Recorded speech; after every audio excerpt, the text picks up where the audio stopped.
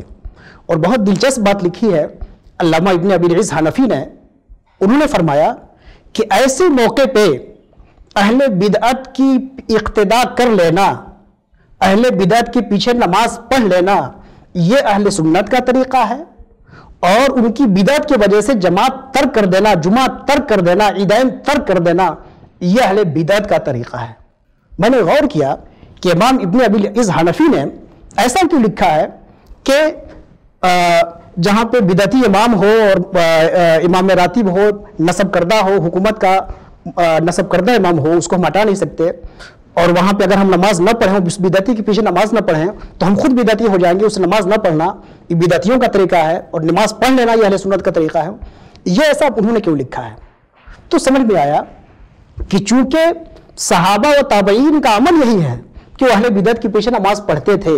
تو صحابہ اور تابعین کا جو مسلک ہے وہی مسلک اہل سنت ہے. گویا اس کے پیچھے نماز پڑھ لینا یہ صحابہ و تابعین کا طریقہ ہے، اور نہیں پڑھنا یہ اہل بدعت کا طریقہ ہے. اب کہیں گے کہ اہل بدعت کا طریقہ کیوں ہے؟ تو اہل بدعت کا طریقہ اس لیے ہے کہ عام طور پہ بدعتیوں نے اپنے علاوہ دیگر فرقوں کو کافر کہا ہے. عام طور پہ امام شیعوں نے لکھا ہے کہ جو نظریہ امامت کو نہ مانے، اسلام کا چھٹا رکن نظریہ امامت ہے، اور جو نظریہ امامت کو نہ مانے وہ مسلمان ہی نہیں رہتا. اب ظاہر سی بات ہے انہوں نے تو پورے سنیوں کو اسلام سے نکال دیا. خوارج نے کہا کہ حضرت علی اور حضرت امیر معاویہ دونوں اسلام سے باہر چلے گئے، ہے نا. معتزلہ نے کہا کہ جو گناہ کبیرہ کر لے وہ اسلام سے نکل جاتا ہے. تو دیگر جو بدعتی فرقے ہیں وہ ان کی نظر میں جو بدعتی ہوتا ہے، ان کی نظر میں جو بدعتی ہوتا ہے اس بدعتی کو اسلام سے چھٹی کر دیتے ہیں، اسلام سے باہر نکال دیتے ہیں. اس لیے وہ سمجھتے ہیں کہ ہمارے علاوہ دوسرے لوگ کافر ہیں، اس لیے ان کے پیچھے نماز کسی صورت میں نہیں پڑھتے ہیں. تو کسی صورت میں اپنے مسلک کے علاوہ دوسرے مسلک والوں کے پیچھے کسی صورت میں نماز نہ پڑھنا علامہ ابن ابی العز حنفی کی تحقیق کے مطابق یہ بدعتیوں کا طریقہ ہے. اور بدعتیوں کے پیچھے وقت ضرورت نماز پڑھ لینا یہ اہل سنت کا طریقہ ہے. اب آپ کو اختیار ہے کہ آپ اہل بدعت کا طریقہ اپنائیے یا اہل سنت کا طریقہ اپنائیے، یہ آپ جانیں. بڑی دلچسپ بات آپ نے کہی کہ امامیوں نے ایک چھٹا رکن اسلام کا نکالا، یعنی رسول اللہ نے تو دیا بنی الاسلام علی خمس، انہوں نے ایک چھٹا رکن بنایا حضرت علی کی امامت بلا فصل کا قول. اسی طریقے سے بعض دیگر فرقے ہیں، انہوں نے بھی ایک اپنا الگ الگ سب لوگوں نے نظریہ بنا رکھا ہے کہ اس کو اگر آپ مانیں گے تو آپ جمہور میں شامل رہیں گے اور ہمارے اعتبار سے مسلمان رہیں گے، ورنہ آپ کا اسلام سے اور سنیت سے چھٹکارا ہے. یہ جمہور کا موقف جو آپ نے بیان کیا کہ بدعتیوں کے پیچھے بوجہ مجبوری ہے، نماز پڑھی جائے گی، جماعت میں شامل ہونا ہے. جماعت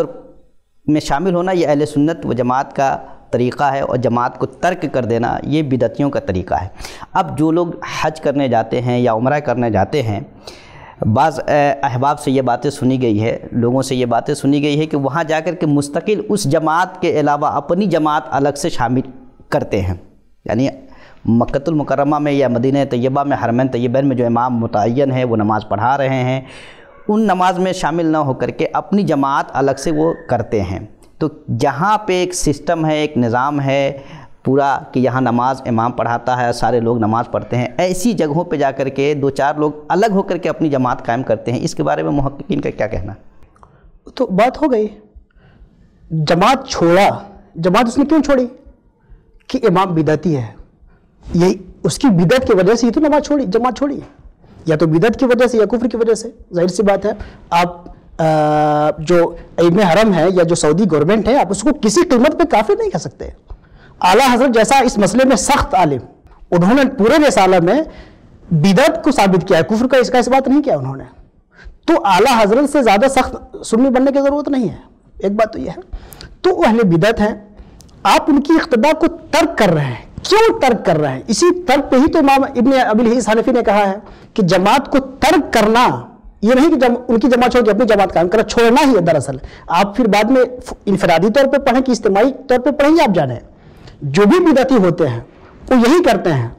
جو بھی بدعتی جو فرقے ہیں یہی کرتے ہیں کہ بدعتی فرقوں کے پیچھے نماز نہ پڑھ کے اپنی الگ جماعت قائم کرتے ہیں. تو یہی تو طریقہ ہے بدعت کا. میں یہ بات سمجھنے سے قاصر ہوں کہ ہمارے یہاں بڑے حلقے میں پچھلے 50 سال سے یہ فکر کیسے رائج ہو گئی، فقہ اور عقیدے کی کس بنیاد پر، کس جزیہ پر یہ نظریہ قائم ہو گیا کہ ہم سعودی گورنمنٹ میں جائیں گے، سعودی میں جائیں گے، حج کرنے جائیں گے تو اپنی جماعت الگ قائم کریں گے. سعودی کو ایک طرف آپ اہل بدعت کہہ رہے ہیں، دوسری طرف نماز نہیں پڑھ رہے ہیں. یہ کس جزیہ کی بنیاد پہ ایسا لوگ کرتے ہیں؟ میں یہ بات سمجھنے سے قاصر ہوں. اس لیے کہ اعلیٰ حضرت فاضل بریلوی نے 1888 میں جو رسالہ لکھا ہے، اس وقت سعودی گورنمنٹ قائم نہیں تھی وہاں پہ سعودی میں، اور جو رسالہ لکھا ہے اس رسالے میں جو کراہت